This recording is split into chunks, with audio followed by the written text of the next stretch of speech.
Yo, what is up YouTube? Do you need a CRT in 2025? Well, the answer is maybe. I'm going to go over some of the pros and some of the cons of why you should or shouldn't get one. Well, some of the pros, guys, is instantaneous response time. The moment that you click a button on your controller, it instantaneously happens on screen. This is very advantageous for quick response time type games like Battletoads or anything like that, or even Ghosts and Goblins, or anything that requires like NES hard type stuff, right? You want that instantaneous response time. CRTs are really good at doing that. Honestly, they make bad signals look really great. Things like composite, things like your RF, they all look great on a CRT TV. Do they look as good as RGB? Maybe not. But you know what? S-Video is also very good. So if you want to see things look authentic to the period, that's how you do it, right? Also, scanlines. Scanlines can make an image look very good. If you look on a modern display, you'll see that all the pixels, but it almost looks kind of weird. The pixels really look off from the art style, and the reason that is because scanlines were taken into consideration. So were like composite blurring. So you've got your dot crawl. That would actually create new colors on the dither patterns. You see it's a lot on the SEGA Genesis. It also exists on the Super Nintendo and other consoles as well. But that's a huge advantage.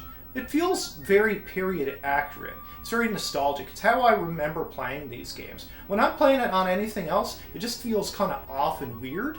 It doesn't mean that I enjoy it any less, but it's always there and I can always see it. And I guess maybe if you didn't see it your whole life and you're just seeing the games with pixel perfect precision, maybe that's good enough for you. You know what? Another thing I'll say too, guys, it works with light guns. Your NES zapper is going to work on your CRT TV if it's plugged in directly. But I've actually got situations where I've upscaled and downscaled an actual analog, and then it was digital, and when it came back through, I couldn't use the light gun because it creates just that extra little bit of latency. Well, that light gun would not work. So let's get into some of the cons, guys. One of the cons is definitely it can take up a lot of your space. Look at this. I got all this stuff behind me. It takes up a ton of space. I'm down here in the basement. I would not put this in my main living room. Well, not with a wife anyways. You know what? She would probably lose her mind, right? But she was very supportive over me getting these things because she knows how much it means to me. So definitely, if you got a partner, make sure that they're understanding of that. The other thing I would say is that they're older, they're prone to failure. These things are very old. The caps go in them, the main boards can go in them. There's super high voltage in these things. Things can zap, things can bust. Even gravity itself can take your tube itself and start to make it kind of go sideways, so it kind of looks tilted and the geometry's not right and that kind of thing. They're also very dangerous to work on. I was talking about the voltage. These things, there's a couple points in there. If you don't know what you're doing, you can electrocute yourself and you could probably get killed. Like, these are insane voltages that you should not be, handling if you don't know what you're doing. They can also be very expensive. You see things like retro gaming TV. Well, you're going to be paying an arm and a leg for that if it says like retro or nostalgic or period accurate, that kind of thing. And you'll see these on eBay. They're super priced up. If you're going to get a CRT, definitely look at your local marketplace. Maybe some old grandma's getting rid of it, or there's an estate sale or something like that. That's the best way to do it.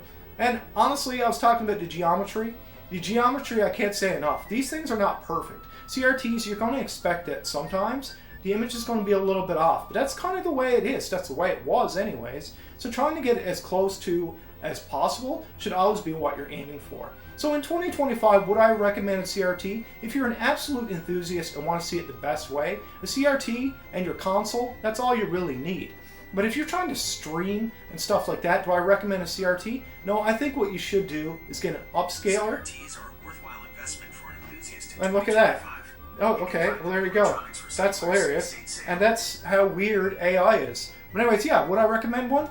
Yeah, I think that a CRT is great if you can get one, a pretty small one or something. I got a 14-inch Toshiba over there with RGB S-Video, but I don't think you should get one if you just want to enjoy the games. Nintendo Switch Online is a perfect example. There's a lot of games on that. You can emulate in other ways as well. You can dump your carts, that kind of thing.